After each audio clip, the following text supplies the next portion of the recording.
my wife was sitting homeschooling the kids, heard the chickens going crazy, ran out, we saw what it was. A boxer had jumped the fence and gotten in and was playing with the chickens.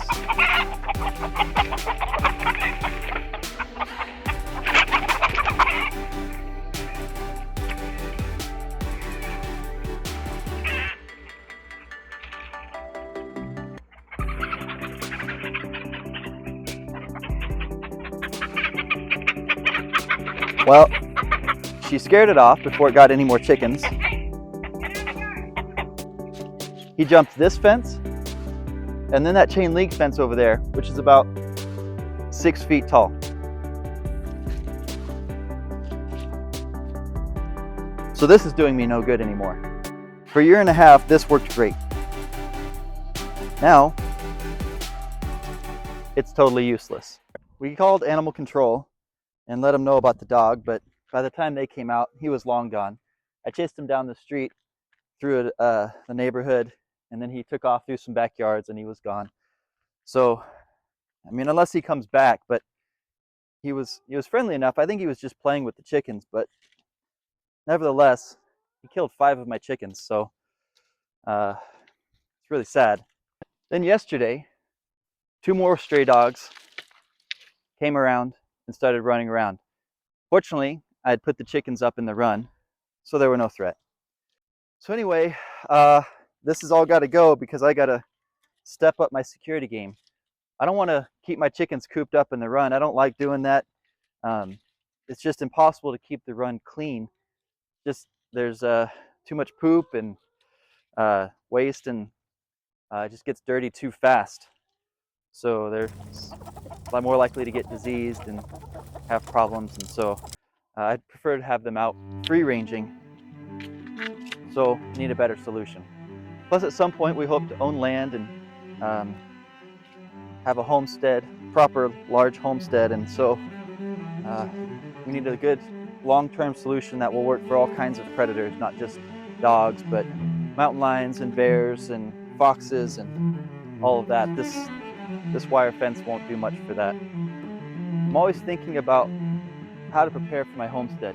We're renting right now, and I really want to own our own land someday, hopefully in the near future. We're working towards that. So when I think of solutions, I'm thinking, okay, what would work on a lot of property further out in the country? So I decided to go with the Premier One electric fence Energizer and netting, because I like quality. I don't like to buy things twice, and I don't like things to not work.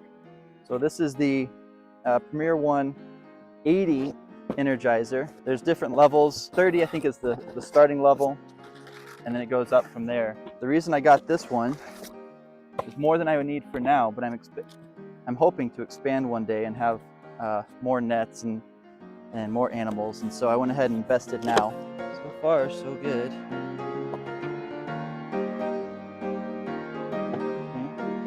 Well, that's not, the screw is not screwed in correctly.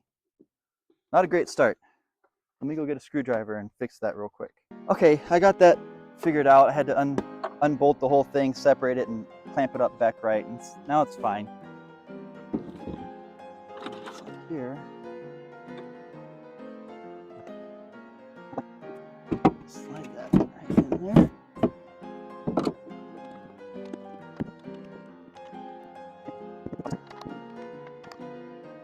Came with the grounding rod.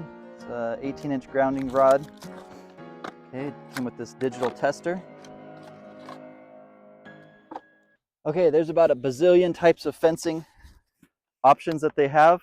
I just went with the kind of the basic chicken netting, which is pretty much the cheapest per linear foot, just to kind of get started and see how I liked it. This is the yellow version. I don't know, it seemed nice. Most people I see have white, but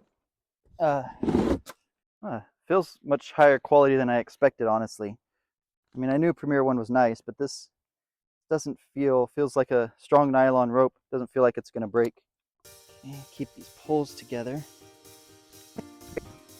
I would not recommend this fencing if you're gonna move the fence every day, but for my purposes, once I get it set up, I'm pretty much not gonna have to move it again. so the cheaper fence works well. If you're going to move it every day, get something that has the sturdier posts and possibly the double spike into the ground.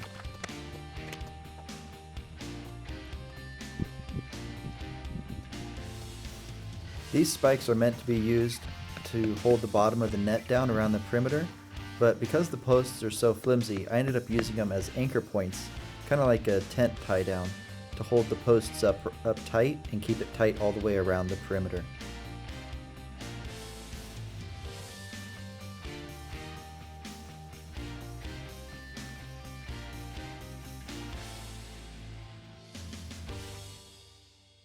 Got that all set up now. Just put the grounding rod in, which I guess doesn't matter where, but and then we hook the positive side up to this, and then this goes on here like that. Turn it on, max output. So let's see if it works. Okay. I think the cat just got shocked. Okay, so she'll learn. All right, so now to test the fence. So we put the probe in the ground it, and we should be reading at least 3 kilovolts on the fence. 0.5. The other lead happens to be touching. Okay, yeah, so having this just hanging out there is not good. So I'm just gonna clip it back to itself.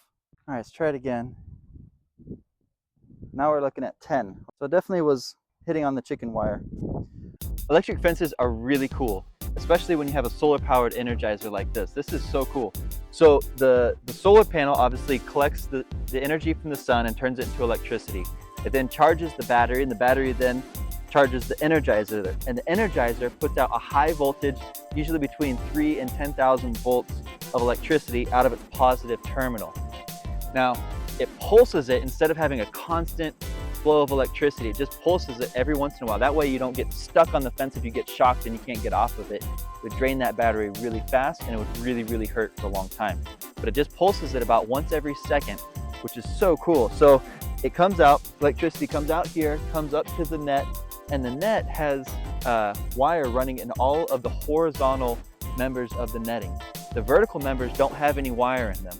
So if you were to touch just the vertical members, you wouldn't get shocked. But if you touch the horizontal member, then what happens is the electricity flows from the netting, well, from the Energizer, through the netting, through your body, down into the ground, and then you have the grounding rod here that then connects the electricity back to the terminal, completes the loop of electricity, and that's how you get shocked. It's really cool. But I'm super excited about this, and this Energizer is really cool because it has this energy saver mode that it's kind of like it's smart in that it knows when there's no load, it doesn't put out as much electricity, so it's not wasting as much electricity.